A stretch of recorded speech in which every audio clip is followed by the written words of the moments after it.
હવે વાત વરસાદની કરવી છે કે ભાવનગરના સિહોરમાં આજે વરસાદી માહોલ સર્જાયો હતો અને આખા વિસ્તારમાં આજે છૂટો છવાયો વરસાદ વરસ્યો છે। વરલ, ટાણા અને ઢુંઢસર નામના ગામો છે જ્યાં આજે વરસાદી વાતાવરણ રહ્યું છે। તાલુકામાં અનેક વિસ્તારો એવા હતા કે જ્યાં આજે વરસાદી વાતાવરણ રહ્યું, ભારે પવન ફૂંકાયો અને એના કારણે ખેડૂતોને ખુશી છે કારણ કે આ ચોમાસાની સિઝનનો પહેલો વરસાદ છે।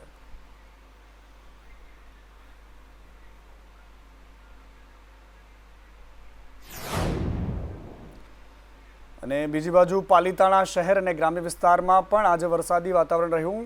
મોટી રાજસ્થળી શેત્રુજી ડેમ વિસ્તારમાં આજે વરસાદ વરસ્યો છે।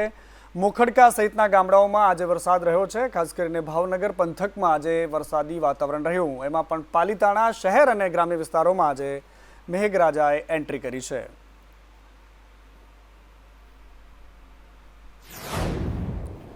પાલીતાણાની સાથે સાથે મહુવામાં પણ આજે વરસાદી વાતાવરણ રહ્યું છે। વાતાવરણમાં પલટો જોવા મળ્યો। મહુવા તાલુકા અને ગ્રામ્ય વિસ્તારોમાં આજે પવન સાથે વરસાદ વરસ્યો છે। છૂટો છવાયો વરસાદ હતો, પરંતુ સાથે સાથે વીજળીના કડાકા હતા, પવન હતો અને આ વરસાદી વાતાવરણ આજે મહુવામાં પણ જોવા મળ્યું। આ બે તસવીરો જોઈ લો કે મહુવા વિસ્તારની છે કે જ્યાં વરસાદ ભારે પવન સાથે વરસાદ શરૂ થયો હતો। આ સિઝનનો પહેલો વરસાદ હતો, પરંતુ અહીંયા પવનની તીવ્રતા બહુ ભારે હતી। મિની વાવાઝોડું કહી શકાય એ પ્રકારના દ્રશ્યો છે, કારણ કે જે દ્રશ્યોમાં આપણે જોઈ શકીએ છીએ કે કેવી રીતે ધુઆધાર સ્પીડથી પવન ફૂંકાઈ રહ્યો છે, કારણ કે આ પહેલા વરસાદની પહેલી સિઝન છે અને આ સિઝનનો પહેલો વરસાદ ખેડૂતો બહુ આતુરતાપૂર્વક રાહ જોતા હોય છે, પરંતુ ભારે પવનથી છાપરા ઉડી જાય પ્રકારનો આ પવન દેખાઈ રહ્યો છે। મહુવા વિસ્તારમાં આજે મિની વાવાઝોડા જેવા વાતાવરણ સાથે વરસાદ ત્રાટક્યો હતો।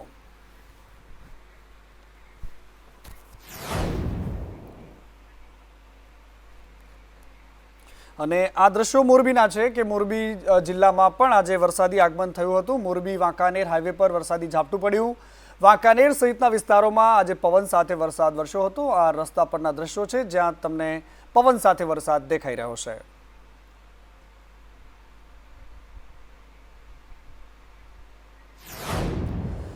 સુસવાટા મારતો પવન અને એક પછી એક જિલ્લાઓના દ્રશ્યો અમે તમને બતાવી રહ્યા છે કે મોરબી પછી હવે આ કચ્છ છે। કચ્છના રાપર, નંદાસર જેવા વિસ્તારો છે કે જ્યાં આજે વરસાદી વાતાવરણ રહ્યું હતું।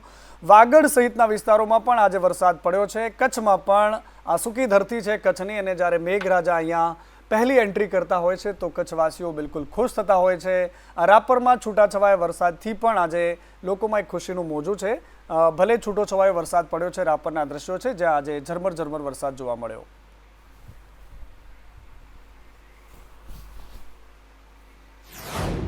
કચ્છની સાથે સાથે રાજકોટમાં પણ આજે વરસાદી વાતાવરણ રહ્યું। રાજકોટના પડધરી તાલુકામાં વરસાદી વાતાવરણ રહ્યું। 5 થી 6 ગામોમાં 1.5 થી 2 ઇંચ જેટલો વરસાદ પડ્યો છે।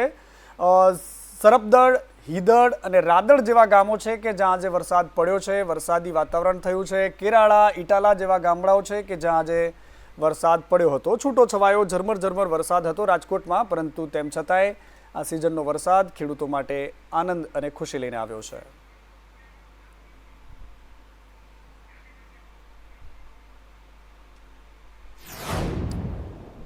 કચ્છ, રાજકોટ અને હવે સુરેન્દ્રનગરની વાત કરવી છે। સુરેન્દ્રનગરમાં પણ અચાનક જ વરસાદી વાતાવરણ સર્જાયું હતું। સુરેન્દ્રનગર સહિતના આસપાસના જે વિસ્તારો છે ત્યાં પણ આજે ભારે પવન સાથે વરસાદ રહ્યો।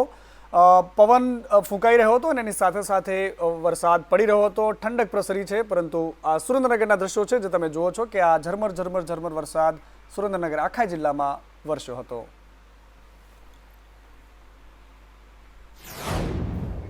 અને કુદરતી સૌંદર્યથી ભરપૂર એ જિલ્લો ડાંગ, અને ડાંગમાં પણ આજે વરસાદી માહોલ। આહવા, વઘઈ સહિતના જે વિસ્તારો છે ત્યાં અત્યારે વરસાદ પડી રહ્યો છે।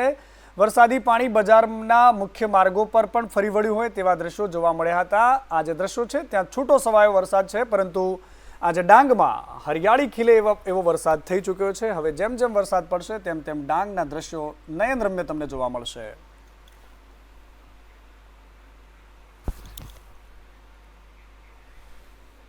ઝરમર ઝરમર વરસાદ પડી રહ્યો છે, પરંતુ સવાલ એ છે કે ગુજરાતનું હવામાન ખાતું કહી રહ્યું છે કે ચોમાસું આવી ગયું છે, અને દેશનું હવામાન ખાતું કહી રહ્યું છે કે ચોમાસું હજી ગુજરાતમાં આવ્યું જ નથી।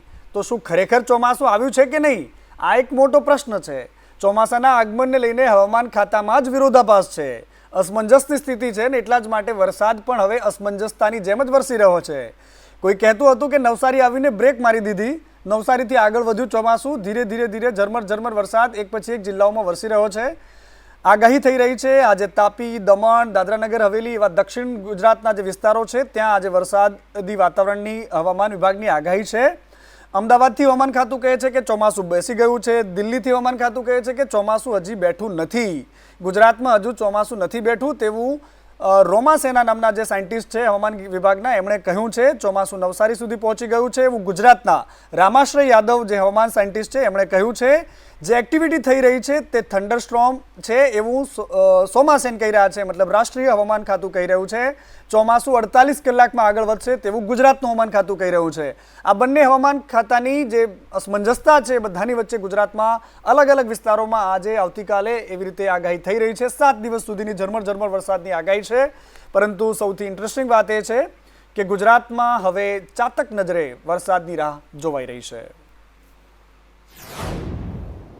बहुत खास उम्मीद मतलब इतना एश्योरेंस के साथ हम गुजरात के एडवांस के बारे में नहीं कह सकते, इसीलिए हम कोई स्टेटमेंट नहीं दे रहे हैं। जब भी हमें लगेगा कि गुजरात में एडवांस होगा और ये सिर्फ थोड़ा सा थंडरस्टॉर्म हुआ उससे एडवांस हो जाए उसका कोई मतलब नहीं है।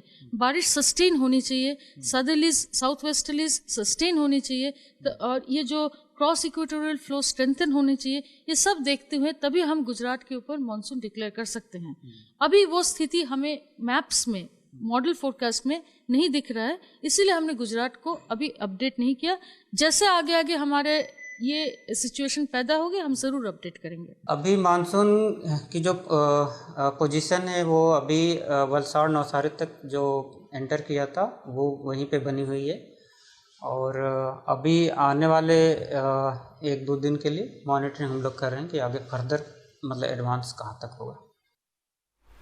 એ જ અસમંજસતા વરસાદની પણ છે અને સાથે સાથે હવામાન નિષ્ણાતોની પણ છે। અંબાલાલ કાકા કહી રહ્યા છે કે 17 જૂનથી ચોમાસું સક્રિય થવાનું છે તેવું અંબાલાલ પટેલે કહી દીધું છે।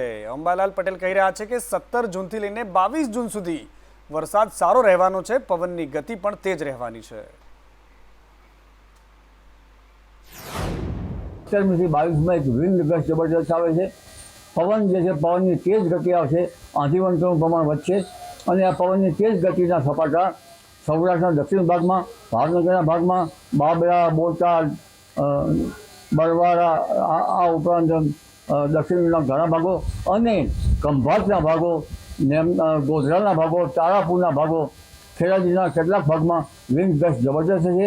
મિથુન રાશિમાં સૂર્ય લગભગ આજે રાત્રે આવશે એટલે પવનની તેજ ગતિ રહેશે અને કોઈ ભાગમાં ગાજવીજ સાથે વરસાદ થવાની શક્યતા રહેશે, પરંતુ 17 થી 22 તારીખનું આ જે છે એ પવનનો સપાટો જબરદસ્ત છે અને તારીખ 21 થી 25માં ગુજરાતમાં આદિવાસી ક્ષેત્રમાં કેટલાક ભાગમાં વરસાદ થવાની શક્યતા રહેશે। તો વરસાદ અને તોફાની પવન વચ્ચે મુંબઈમાં જે હોર્ડિંગ દુર્ઘટના સર્જાઈ હતી ત્યારબાદ હવે ગુજરાતના તંત્રે પણ એમાંથી શીખ લીધી હોય તેવું લાગી રહ્યું છે। ત્યારબાદ વિવિધ શહેરોમાં તાત્કાલિક હોર્ડિંગ હટાવવાની કામગીરી કરવામાં આવી રહી છે। જો કે અમદાવાદ શહેરના કેટલાક વિસ્તારોમાં લાગેલા હોર્ડિંગ જનતા પર તોળાતા મોત સમાન છે અને આજે પણ એ એમને એમ જ ઊભા છે। ત્યારે હોર્ડિંગ્સ હટાવવા માટે ગુજરાત હાઈકોર્ટમાં પણ જાહેરહિતની અરજી કરવામાં આવી છે। અરજદારે જર્જરિત હાલતમાં હોય તેવા હોર્ડિંગ્સ ઇસ્કોન, સત્તાધાર, નહેરુનગર સહિતના વિસ્તારોમાંથી ફોટોગ્રાફ પણ કોર્ટમાં રજૂ કર્યા હતા, તેમ છતાં પણ નિંદાધીન તંત્ર દ્વારા હોર્ડિંગ ઉતારવાની કામગીરી નથી કરવામાં આવી।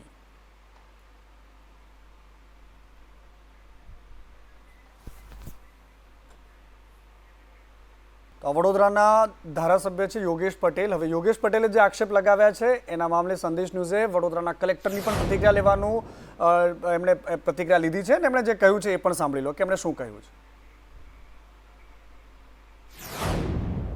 અને પત્રમાં તેઓએ એવું સૂચન કરેલ છે કે કલેક્ટર કચેરી ખાતે કે મહેસૂલી કચેરીઓ ખાતે જે કોઈ પણ છેલ્લા 3 વર્ષમાં નિર્ણય થયા હોય જમીનની પ્રકરણોને લગતા એમાં ક્યાંય પણ કોઈ ગંભીર ક્ષતિ કે ગેરરીતિ થઈ હોય તો તે ચકાસી લેવા જેવી છે અને એ સૂચનને ધ્યાને લઈને અમે સૂચનનું છેલ્લા 3 વર્ષનું કીધું છે, ફલક વિશાળ છે, જોતાં અમે પહેલા ફેઝમાં રેન્ડમ કોઈ પ્રકરણો ચકાસી અને જો કોઈ ક્ષતિ ગંભીર ક્ષતિ ધ્યાને આવશે તો ચોક્કસ સરકારશ્રીના ધ્યાને મૂકીશું।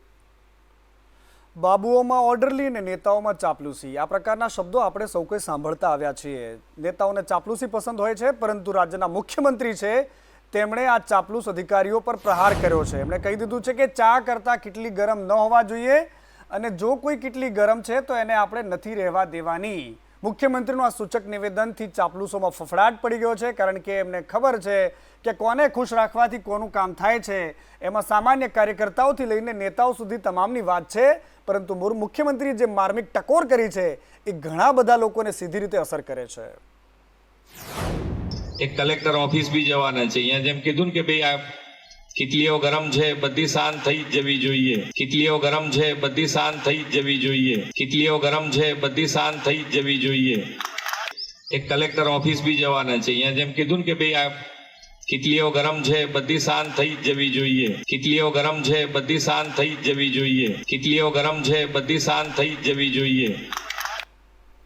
સાહેબ, આ કેટલીઓ ખૂબ વધારે ગરમ છે, અને સુરતમાં પણ એક કેટલી કે જેમાં ચર્ચામાં અત્યારે ફૂલ છે. એક કલેક્ટર આયુષોક જેમને સસ્પેન્ડ કરી દેવામાં આવ્યા છે, પરંતુ બીજા એક કલેક્ટર છે જેમણે પણ વિવાદિત હુકમ કર્યો છે. હાઈકોર્ટના સ્ટે છતાં પણ કલેક્ટર સૌરભ પારઘીનો એનએનો હુકમ કરવામાં આવ્યો છે. ઉમરવાડામાં પારસી પંચાયતની જમીન સીલિંગ કેસમાં હુકમ કરવામાં આવ્યો છે. ભૂતકાળમાં થયેલી કાર્યવાહીની જાણકારી ન લેવાઈ, જાણકારી લીધા વગર જ કલેક્ટરે એનઓનો હુકમ કર્યો છે, જેને લઈને ફરી એકવાર ચર્ચાએ જોર પકડ્યું છે.